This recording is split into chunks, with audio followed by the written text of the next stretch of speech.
ഈ കൊട്ടാരത്തിൽ വാണിരുന്ന അലസരായ മാന്യന്മാരുടെ കൈകളിൽ പലപ്പോഴും സമയം ഒരു ഭാരമായി തൂങ്ങിക്കിടന്നു. അത് ചിലവഴിക്കാൻ അവർ രണ്ടു വിനോദങ്ങളിൽ ഏർപ്പെട്ടു: രതിക്രീഡകളിലും കായികാഭ്യാസങ്ങളിലും. രാജാവ് ഹിന്ദുവായാലും മുസ്ലിമായാലും കൊട്ടാരത്തിൻ്റെ അവിഭാജ്യഭാഗമായിരുന്നു. അന്തഃപുരം നർത്തകികളെയും വെപ്പാട്ടികളെയും കൊണ്ട് രാജാവിൻ്റെ ഈ സ്വകാര്യ സങ്കേതം പതിവായി നിറച്ചിരുന്നു.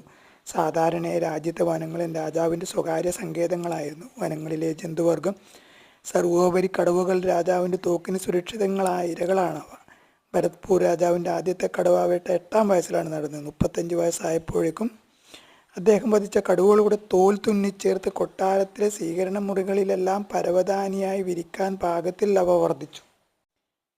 തീർച്ചയായും ഒരു റിക്കാർഡായ താറാവ് വേട്ട ദർശിക്കാനും അദ്ദേഹത്തിൻ്റെ രാജ്യത്തിന് ഭാഗ്യമുണ്ടായി. വൈസ്രോയിയായിരുന്ന ഹാർഡിങ്ങജ് പ്രഭുവിൻ്റെ ബഹുമാനാർത്ഥം നടത്തിയ താറാവ് വേട്ടയിൽ 3 മണിക്കൂറിനുള്ളിൽ 4482 പക്ഷികളാണ് തുലഞ്ഞത്. ഗാളിയൂർ മഹാരാജാവ് തൻ്റെ ജീവിതകാലത്ത് 1400-ൽ പരം കടുവകളെ കൊന്നു.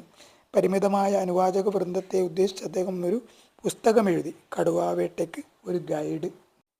2 മേഖലകളിലും തൻ്റെ തലമുറകളിലെ അംഗീകൃത മേധാവിയായി വിരാജിച്ചത് സിഖുകാരനായ സർ ഭൂപീന്ദർ സിംഗ് ആണ്. മഹാപ്രഭാവൻ, പാട്യാലയിലെ 7-ാമത്തെ രാജാവ്, രാജാക്കന്മാരുടെ ചേംബറിൽ ചാൻസലറായ രാജാവിൻ്റെ പിതാവ്.